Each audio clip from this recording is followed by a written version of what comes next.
In the videos we've been doing over the last a year or so, we've really been talking about the importance of becoming financially literate, right? When you have being financially literate is the same thing as being aware of the weather if you're a farmer. It allows you to plan better for the future. And so we've talked about different charts and we've talked about different resources like realvision.com.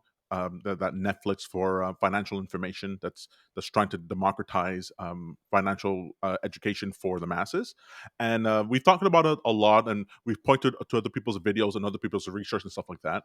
But I sort of want to dive into the idea of using these charts, using these signals for yourself, like really paying attention. I think it's important that over the course of the next few videos that we really start showing this is how you read a chart. This is how you use this information in order to make your decisions. And so the crypto space is very interesting for this because the crypto space is very sensitive. It's a new medium. It's not as much money in there as there is in the stock market or the bond market, and so it moves a lot. It's very volatile. It's very new, and it responds pretty significantly to the conditions, the financial conditions that exist broadly in any given country and in the world in general. So I sort of want to uh, have a little bit egg on my face, right, Peter, about predicting or talking about Bitcoin reaching $100,000 dollars per Bitcoin or $300,000 per Bitcoin at the end of last year. It was November and Bitcoin had peaked out, and I was like, "Oh my God, buy some Bitcoin! It can go through the roof." You're not the And only one who was saying I, that. A lot of people had egg exactly. on their face. And so and you at that time had actually told me, "Hey Tom, there's some chatter here. There's some people talking about the idea that maybe Bitcoin has peaked out here, like when it got to its all-time high of 69,000, and that it would fall pretty precipitously to you were saying 10,000 at the time." And I'll be honest, I didn't want to hear it. All right, I was not in the mood to hear it. Bitcoin is making all-time highs all the time. I was even considering putting laser eyes on my avatar pictures on Twitter. Not really, not really. Can't stand people who do that. But I did want to pay attention, and I didn't follow the advice that I've been giving other people, which is uh, to be aware, to manage your positions, to really use economic data in order to inform your decision. Really, like the zeitgeist at the moment caught up to me, and so when Bitcoin fell from 69,000 to whatever 30,000, I was sort of like, oh my god, like what happened here? And it behooved me to go back and check, okay, what were the false assumptions that I had? Why did I say it this way? And what were the signals I could have looked at in order to let me know that Bitcoin would fall pretty dramatically? And when I did that exercise, I noticed that those same signals were saying that not only did it point out that yeah, the top in Bitcoin was in at 69,000 in I believe November of 2021, but that we're not done yet. We're not necessarily done yet with the drawdown, with the amount of downside risk that there is to Bitcoin. Not saying for sure it'll fall. I'm no longer saying for sure it's going to fall, for sure it's going to go up. Guaranteed Um, collapse. Crypto but winter. exactly. But I just want to point out these things to people so that I hope you feel compelled to go and look at it yourself and look at these charts yourselves and keep an eye on it. Maybe you're not trading crypto day by day, right? But it's just super useful to be able to look at a chart, come up with your own opinion as to what might happen, and then see if that thing actually happens or not. It's very satisfying and useful for your daily life. So it sounds like you're going to bore me with charts here today, Tom. If I got crypto, I got I'm Bitcoin, going I to got dazzle Cardano. you with charts. But so I'm sitting there with my bag of crypto. I got my Ethereum, I got my Cardano, I got my Bitcoin, I got my XRP, I got my Polkadot, I got my Doggy Coin. If I'm not really that interested in charts, okay, am I going to get anything out of this stream here today? Am I getting anything out of this education you're about to give us? Or do I have to, fall in love with charts? Not that charts aren't wonderful.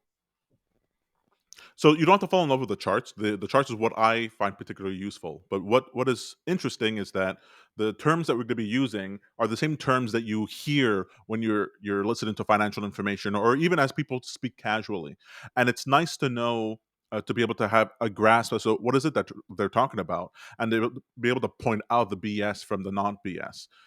When someone is making a claim and they lay out their assumptions, it's nice to be able to go and check those assumptions. So sort of consider this like I'll spend some time or Peter, you and I, we spent years watching a film riot, right? Watching these people that show the technical nature of behind filming and shooting movies or short skits, and we we never even had a camera. Like, we just wanted to know. It was interesting watching people who were discussing these technical things, and it was useful for me later on when I was doing web design, right? How to think of color, how to think of motion and compositions. You understood that a little bit more when you decided to do video editing, right? A few years after that, you were like, okay, this is useful information, and so being exposed to it is something that I think is super useful. I'll tell you the predictive nature of the markets. It's really interesting to look at. I look at a chart. I understand what 5% of what I'm seeing on the chart, but that 5% what I'm seeing is so exciting. Is so interesting. The waves on the chart, the way it moves has a predictive element to it where you can kind of foresee what's coming. And uh, look, when I grew up in church, just like you, Tom, and my favorite book in the Bible was Revelation. Why? The last book of the Bible. Why? Because it talked about the future. Everybody's like talking about Genesis and talking about Isaiah. I want to know about Revelation. Tell me about your predictions of the future. Well, the greatest predictive tool that I've seen for the future right now so far are the predictive markets. That and following whatever Elon Musk decides to do. It is absolutely fantastic. So if you don't have to understand everything about these charts, but just get a sense of what the charts are telling you, and you'll be able to predict the future. Why do financial markets predict the future so clearly? Well, it's not predicting the future, right? What happens is that it just seems that way because of how useful the information is, and so it's about probabilities. What could happen and what's likely to happen, and Mhm. so as you see that probabilities of things get narrower and narrower and narrower and narrower, that's where the predictive nature comes into play. You go, well, I mean, now it's far more likely for this thing to happen. I see it like in Plinko. Remember Plinko in Price is Right, and the someone drops a disc through this grid, and the Plinko is bouncing back and forth, back and forth, back and forth. And at the beginning, before the person lets go of the disc, it can go into one of 10 numbers. But as it gets lower and lower and lower, the numbers on the outskirts become less and less and less probable until you get to the one where it lands in. And so, in marketing, we know this, like in different fields, but that's what I work in marketing. You can't necessarily predict what one person will do, but you can almost definitely predict what a million people will do if faced with the same decision. You have this sort of probability spread, and so it's understanding. I just find it so unbelievable that a lot of people will make decisions about the future based on either outdated information or things they heard on the news, right? Which is people's opinions and what they think and their biases. Well, the markets don't really have any of that bias, right? When you're dealing with people who are investing billions to trillions of dollars, these people aren't just like flipping a coin and go, "Well, I hope the trade goes well. I hope Netflix goes up next year." They're doing massive amount of research. There's people whose job it is just to try to figure out what's going to happen in the next moment, and the financial markets is an aggregate of all that information, so it helps you a lot in order to decide what you should do in your job, in your life, how you should invest, how you might be able to um, use that information to make money in the future. Look, these people who are spending hundreds of millions, billions, even trillions of dollars investing that, these guys are analyzing every detail of everything, right? They've got boots on the ground. They're talking to the secretary in the office. They're down to the factory floors and all the details that are there. They have a history of data to be able to analyze what's going on right now. And my favorite thing that you show us with these markets is what happens just before an event, right? What does the chart look like just before something happens, a crash happens, a boom happens, or whatever? And there are people out there who know these things, and Tom is one of these people, and you're going to be able to give us a little insight into that here today. Very exciting. That's right. So I'll just preface it by saying that I'm not a financial expert. I'm not giving you financial advice. You do your own research. What I'm trying to point out here is things that I find useful, ways that I find it's useful to look at the markets. And if you find it useful for you, great. So what we're going to be focused on today is the idea of money flows, that the how much money is flowing around in an economy, which is something that directly affects every single person in their day-to-day. It affects uh, teenagers who have to decide what they want to major in the future, or what technical expertise they want to have, because they have to figure out, will that job exist when I'm there, what salary might I be able to make, and so on. You might decide it if you're an employee. The amount of money sloshed around in the system tells you, gives you information as to whether now's a good time to go out and get a new job, or try to get a new job, or not. If you're an employer, it allows you to know, should you build up inventory supplies now so that you can sell later on, or maybe you should be downsizing your staff. There's all kinds of different components in our economy that is dependent on the amount of money flowing around the system. Think of it really like the weather, right? As things get colder, your options change, and then as things get warmer, your options change again.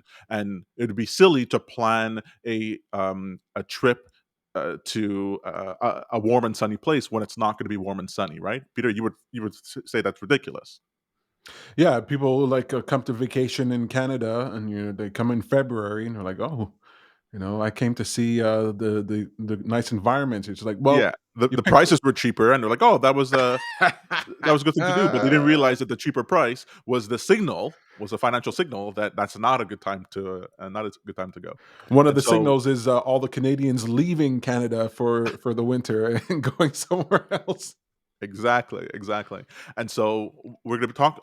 Everything we're going to be seeing today is about the flow of money throughout the system, mostly focused on the United States, but it has global impacts. And so I think we should just jump right into the charts right now, as I give you sort of a little primer on money flows before we get to Bitcoin. Sounds good?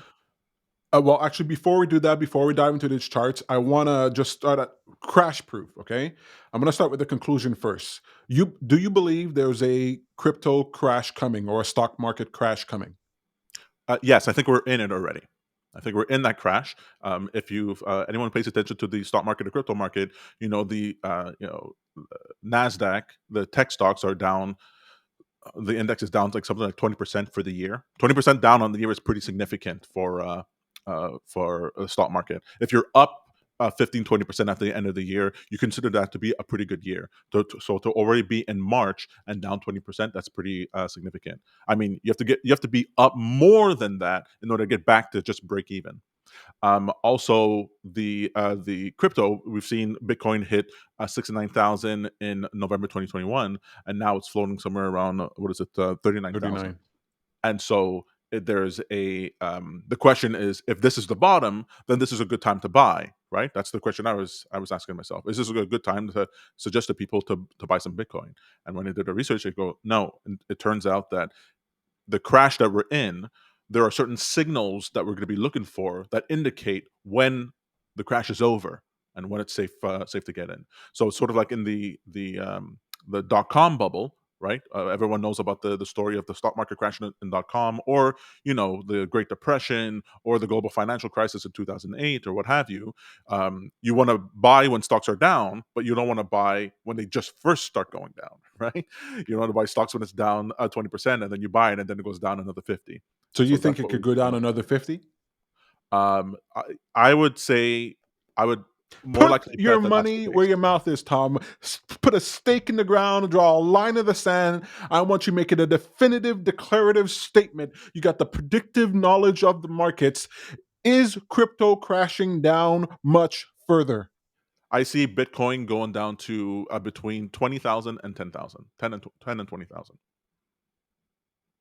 I wish I didn't ask. All right, Tom. and At the end of soon, all, what? and soon, And like soon. by April.